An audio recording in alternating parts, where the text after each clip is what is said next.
Proof کرتے ہیں۔ اس لیے میرے عزیز و بزرگوں دوستوں، ابراہیم علیہ السلام و تسلیمات کی زندگی کا سب سے پہلا بنیادی کام یہ تھا کہ انہوں نے اپنے وقت کی جو طاقت تھی، اپنے وقت کی جو اپنے وقت کا ماحول تھا، اس ماحول کے خلاف انہوں نے وحدانیت کا اعلان کیا تھا۔ ہم اور آپ اللہ اکبر، اللہ اکبر، لا الہ الا اللہ، واللہ اکبر، اللہ اکبر وللہ الحمد کہتے ہیں۔ اللہ اکبر کا کیا مطلب ہے؟ کہ ہم مسلمان اللہ اکبر اور لا الہ الا اللہ کہہ کے یہ بات پروف کرتے ہیں کہ ہمارے نزدیک سارے قانون، سارے سسٹم، سارے نظام، سارے حکم، سارے کمانڈمنٹ، ساری گائیڈ لائن جو کچھ ہے، ساری چیزیں بعد میں ہے۔ سب سے پہلے اللہ کا حکم ہے، سب سے پہلے اللہ کا کمانڈمنٹ ہے، سب سے پہلے حضور اکرم صلی اللہ علیہ وسلم کی شریعت ہے۔ یہ ایک مسلمان یہ پکار کر کہتا ہے، اس کے بعد پھر اسی حکم کو وہ توڑتا ہے، اللہ کی شریعت کو، اللہ کی شریعت کے ساتھ وہ کھلواڑ کرتا ہے۔ میرے عزیز و بزرگوں دوستوں، اس کے بعد پھر اس پر قانون بنائے جاتے ہیں تو یہ سمجھتا ہے کہ ہم پردرشن کر کے اور ہم احتجاج کر کے اور صاحب جو ہے وہ ہم جو ہے جلسہ جلوس کر کے اور ہلڑ مچا کے ہم جو ہے وہ اپنی بات منوا لیں گے۔ آپ کی بات مانی جائے گی، آپ کی بات تسلیم کی جائے گی، آپ کی بات کی عزت کی جائے گی جب آپ اپنے دین کی عزت کرنے والے ہوں گے، جب آپ اپنی شریعت کی عزت کرنے والے ہوں گے، جب آپ اپنی شریعت کے ایک حکم پر یہ دکھائیں گے کہ شریعت کا کوئی حکم نہیں ٹوٹے گا، لاکھوں کا، کروڑوں کا،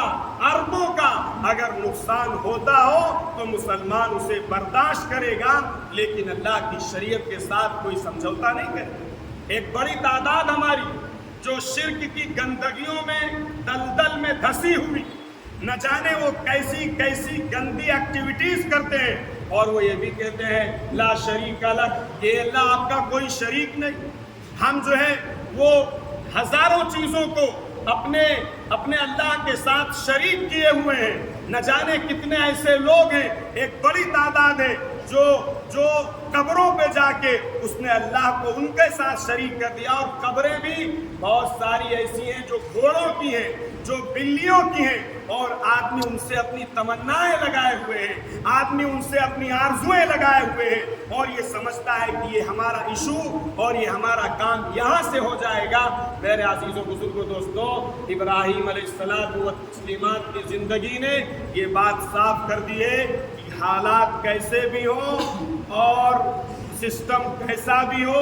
لوگ کیسے بھی ہوں، کمیونٹیز کیسی بھی ہوں، لیکن اللہ کا حکم اور اللہ کی وحدانیت کے ساتھ کوئی سمجھوتا نہیں کیا جائے گا۔ یہ ابراہیم علیہ الصلوۃ والتسلیمات کی زندگی کا سب سے پہلا اور بنیادی پیغام ہے، جو فرمایا انی وجہت وجہی للذی فطر السماوات والارض، کہ میں نے اپنا ڈائریکشن اور اپنا رخ اس ذات کی طرف کیا، تمام بتوں سے، تمام طاقتوں سے، تمام فورسز سے، تمام قسم کی چیزوں سے کاٹ کر میں نے اپنا رخ اس ذات کی طرف کیا، فطر السماوات والارض، جس نے زمین کو پیدا کیا، جس نے آسمان کو پیدا کیا، اور آگے فرمایا وما انا من المشرکین، اور میں شرک کی گندگیوں میں آلودہ ہونے والا نہیں ہوں۔ ہمارے نبی صلی اللہ علیہ وسلم کو بھی پیشکش کی گئی کہ آپ اگر شادی چاہتے ہیں تو آپ کی سب سے اچھی لڑکی سے شادی کر دیں گے،